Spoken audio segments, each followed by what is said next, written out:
रूस को पाकिस्तान ने अब तक की सबसे बड़ी पेशकश कर दी। क्या पाकिस्तान अरब दुनिया के बाद सेंट्रल एशियाई मुल्कों में भी बड़ी ताकत हासिल करने जा रहा है? पाक रूस शराकतदारी का आगाज हो चुका। रूस का भारत के साथ बतौर इत्तेहादी चलना अब मुमकिन नजर नहीं आता, लेकिन क्यों और किस लिए? पाकिस्तान और रूस और सेंट्रल एशियाई ममालिक किस तारीखी दौर में दाखिल होने जा रही हैं? क्या रूस समेत सेंट्रल एशिया के दर्जनों मुल्कों की अब मुआशी किस्मत पाकिस्तान से बंधने जा रही है?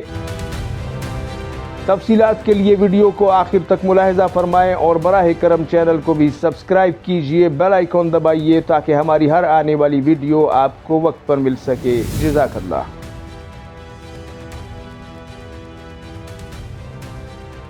अस्सलाम वालेकुम नाजरीन, वॉइस ऑफ पाकिस्तान में आप सबको खुशामदीद कहता हूँ। उम्मीद करता हूँ कि आप सभी दोस्त बखैर व आफियत होंगे। अल्लाह ताला आपको अपनी हिफ्ज़ व अमान में रखे। नाजरीन, रूस जिसकी तलाश में था, रूस को जिसका इंतज़ार था, जिसकी ज़रूरत थी और साल हा साल रूस जिसके लिए कोशिशें करता रहा, पाकिस्तान ने वो ऑफ़र, वो पेशकश रूस को कर दी है, यानी गर्म पानियों तक रसाई। और अब रूस को बाकायदा तौर पर पाकिस्तान ने सिर्फ रूस नहीं बल्कि सेंट्रल एशियाई ममालिक को भी ये पेशकश की है कि आप हमारे सिर्फ समंदर ही नहीं बल्कि ज़मीनी रास्ते और हमारी बंदरगाहें, चाहे गवादर की बंदरगाह है, चाहे आप कराची की बंदरगाह है, दोनों का इस्तेमाल कीजिए, तिजारत कीजिए, दुनिया के साथ, बहीरा अरब के साथ आलमी मंडियों तक रसाई हासिल कीजिए। और ये ऑफ़र है तमाम उन लैंडलॉक सेंट्रल एशियाई मुल्कों के लिए और ख़ास तौर पर रूस जैसी बड़ी ताकत के लिए। और यकीनन रूस के लिए ही इसकी अहमियत और मानी जो है वो सबसे बड़े हैं नाजरीन, क्योंकि अब तक रूस जो है ब्लैक सी में अपने उस इकलौते रास्ते को, जिससे कि वो पूरी दुनिया के साथ तिजारत कर रहा है, उस रास्ते को अभी तक वो प्रोटेक्ट करता रहता है। उसके लिए मुख्तलिफ़ किस्म के मुहिम्मात से भी गुज़रता है, आजमाइशों से भी गुज़रता है और जंगें भी उसे लड़नी पड़ती है, क्योंकि दुनिया के साथ तिजारत करने का, दुनिया को टच करने का, दुनिया के साथ अपनी समुद्री रास्तों के ज़रिए से तिजारत जारी रखने के लिए रूस के पास ज़्यादा ऑप्शंस नहीं हैं। सबसे बेहतरीन यही ऑप्शन थी पाकिस्तान की, जिसे हासिल करने के लिए किसी ज़माने में रूस अफ़गानिस्तान में आया था, लेकिन अफ़गानिस्तान में रूस का ये ख्वाब पाकिस्तान ने उस ज़माने में पूरा नहीं होने दिया। लेकिन आज दोस्ती के नाते पाकिस्तान उसे ये पेशकश कर चुका है और आलमी सतह पर नाजरीन पाकिस्तान की इस ऑफ़र को बहुत बड़ी और तारीखी ऑफ़र गिना जा रहा है। पाकिस्तान ने जैसे अरब दुनिया के दीगर ममालिक के साथ अपने मामलात और इत्तेहाद कह लें या फ़ौजी ताउन कह लें, वो बहुत अच्छे अंदाज में पाकिस्तान आगे लेकर चल रहा है। अब ऐसी सूरत में सेंट्रल एशियाई ममालिक को इस तरफ राग़िब करने के लिए पाकिस्तान ने वो पेशकश कर दी जिसकी उन्हें सख्त ज़रूरत थी। यानी ये लैंडलॉक कंट्रीज़ रूस के अलावा चाहे कज़ाकिस्तान, तुर्कमानिस्तान, ताजिकिस्तान और आगे चलते जाएं रूस तक, ये वो ममालिक हैं जिन्हें अपनी तिजारत के लिए हर एक मुल्क से इजाज़त लेनी पड़ती है जो कि इनके कार्गो जहाज़ों को गुजरने दे, क्योंकि समंदर तो लगता नहीं और अपने फ़िज़ाई रूट्स के लिए, फ़िज़ाई जहाज़ों के लिए भी इन्हें इजाज़तें और मुख्तलिफ़ ममालिक की खुशनुदियाँ भी लेनी पड़ती हैं, क्योंकि नाजरीन और कोई दूसरी ऑप्शन इनके पास नहीं है। ये मुल्क जितने मर्ज़ी तरक्की कर लें, जितना मर्जी आगे बढ़ जाएं, लेकिन फिर भी ये कमज़ोरी हमेशा इन्हें यह एहसास दिलाती रहेगी कि उसकी तिजारत खुद इन्हिसारी के तर्ज पर कभी भी नहीं चल सकती, क्योंकि उन्हें कोई समंदर नहीं लगता। अब यहाँ पर पाकिस्तान उन्हें समंदर तक रसाई दे रहा है और आसान और सस्ती तिजारत की ऑप्शन और सबसे अहम के कम फासले और कम वक्त में ये तिजारत हो सकेगी। लिहाजा पाकिस्तान की इस पेशकश और इस ऑफ़र ने साउथ एशिया कह लें, सेंट्रल एशिया कह लें या पूरा ही एशिया कह लें, उसकी जियोपॉलिटिक्स में एक बहुत बड़ी तब्दीली जो है वो पैदा कर दी है और एक इशारा दिया है कि आइंदा आने वाले मुस्तकबिल में एशियाई ममालिक की अक्सरियत जो है वो पाकिस्तान के साथ बंधी हुई होगी, माशी तौर पर भी और अल्टीमेटली फिर दिफाई एतबार से भी।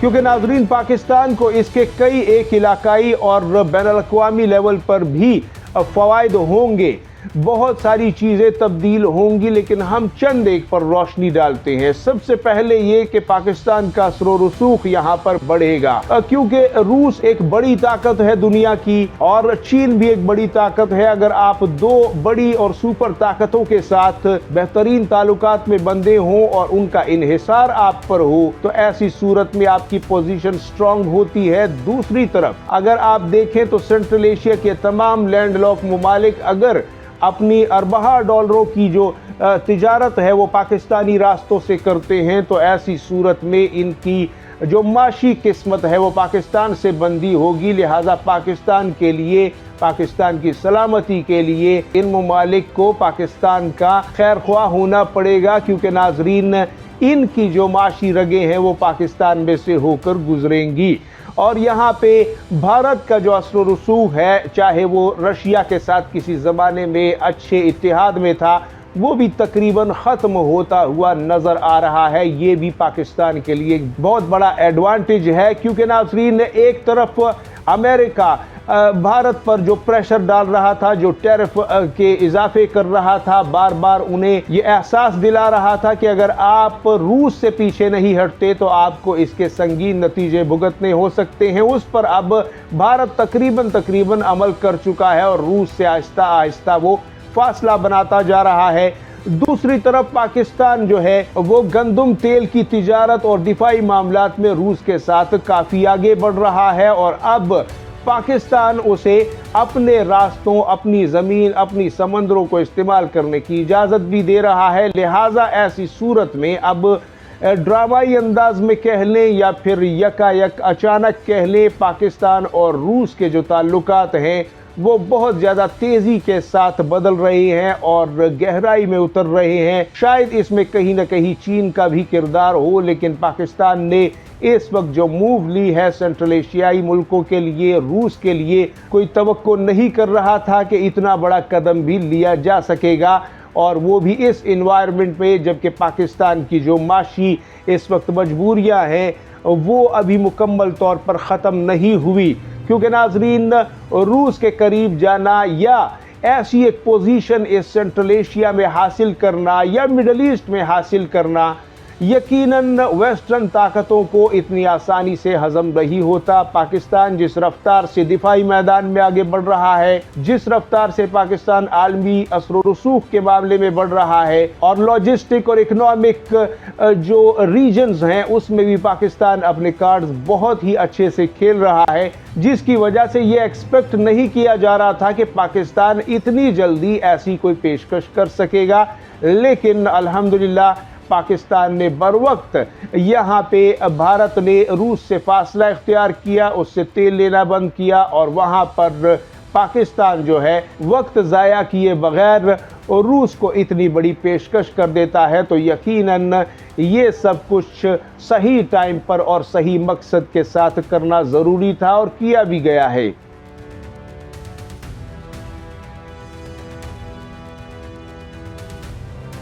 क्योंकि नाजरीन इन तमाम तर ममालिक को जो दर्जनों की तादाद में बनते हैं बशमूल रूस, उन्हें ये अंदाज़ा है कि इस रीजन में अगर इन गर्म पानियों को कोई मुल्क लगता है तो वो एक तो पाकिस्तान है, दूसरा ईरान है और सेंट्रल एशिया के ममालिक इन्हीं दो मुल्कों में से किसी एक को सहारा बनाएंगे अपना। इसमें अब ईरान जो है वो एक गैर महफूज सा रूट लगने लगा है, क्योंकि वहाँ पर अमेरिका की एक तो पाबंदियां भी फेस करनी पड़ती है, उसके साथ इतने बड़े माहदे इसलिए दुनिया का कोई मुल्क करता भी नहीं। दूसरी चीज़ वहाँ पर आए दिन अब एक जंग के से हालात बने हुए हैं, लिहाजा वहाँ पर एक देर पा और लंबी इन्वेस्टमेंट के लिए कोई आगे आना भी नहीं चाहेगा।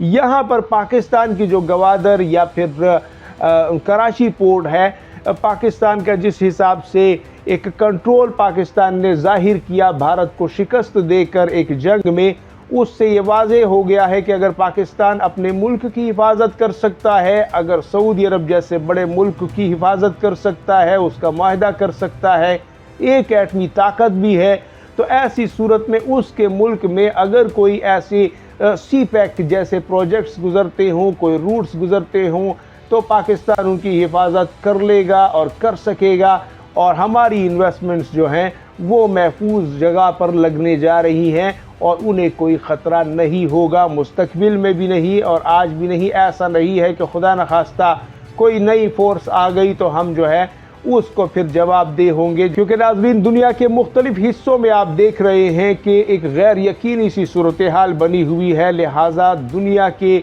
बड़े बड़े ममालिक या ज़रूरतमंद ममालिक जिनके पास एक मोहतात अंदाजे में रहते हुए सरमाया होता है, वो एक महफूज और ऐसे मुल्क में सरमायाकारी करना पसंद करते हैं कि जहां पर उन्हें मुस्तकबिल में कोई मुश्किलात फेस ना करनी पड़े। और पाकिस्तान इसीलिए इस दहशतगर्दी के ख़िलाफ़ ऑपरेशन भी कर रहा है ताकि इन रूट्स को, इन तमाम तर ट्रैक्स को महफूज बनाया जा सके और आलमी मयार का बनाया जा सके, ताकि कोई भी मुल्क आसानी से और एतमाद के साथ यहाँ काम कर सके। दूसरा, यहाँ पर हम अपनी ताकत भी शो करें कि हम अपने पाकिस्तान के चप्पे चप्पे पर अपनी मुकम्मल ताकत और मुकम्मल कंट्रोल रखते हैं। कोई एक एरिया, कोई एक रकबा, कोई एक इंच भी ऐसा नहीं है कि जिस पर हमारा हुकूमती कंट्रोल ना हो, हमारी पहुंच से वो एरिया दूर हो, ऐसा नहीं हो सकता। तो ये भी एक स्ट्रॉन्ग मैसेज पाकिस्तान ने दिया है दुनिया को कि साहब गवादर हो, कराची हो, पसनी हो, कोई भी जगह हो, हम उस पर आपको रसाई देते हैं आलमी मंडियों तक। और इसके लिए काफ़ी पुरजोश नज़र आ रहे हैं सेंट्रल एशियाई ममालिक भी और ख़ुद रूस भी, क्योंकि उसकी देरीना ख्वाहिश पूरी हुई है। नाजरीन कमेंट में आप ज़रूर बताइएगा क्या रूस का पाकिस्तान के साथ इस तरह से शामिल होना और पाकिस्तान के समंदरी और ज़मीनी रास्तों का इस्तेमाल करना, इतने मजबूत स्ट्रेटिजिक जो रिलेशनशिप हैं अगर रूस और पाकिस्तान के हो जाते हैं, क्या भारत दोबारा वो अहमियत रूस के लिए हासिल कर सकेगा? आप इस हवाले से क्या कहते हैं? कमेंट सेक्शन में अपनी कीमती राय ज़रूर दीजिएगा। आपके टॉप 5 कमेंट्स जो हैं वो हम अगली वीडियो में पढ़ेंगे। जो सबसे अच्छे और मानीखेज कमेंट होंगे उन्हें अगली वीडियो में हम आपके सामने स्क्रीन पर आपके शहर के नाम के साथ पढ़ेंगे और उस पर जवाब भी देंगे। बहुत शुक्रिया, जज़ाकल्लाह।